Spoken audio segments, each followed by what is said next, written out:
Deus falou para Josué: Josué, medita de dia e de noite, guarda a minha palavra, porque ninguém vai poder te resistir todos os dias da sua vida. Como fui com Moisés, assim serei contigo. Você quebra tudo que tiver na sua frente, porque a minha palavra é poderosa.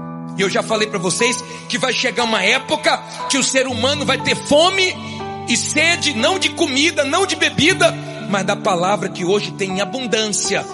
Mas o ser humano rejeita. A palavra de Deus corrige a gente.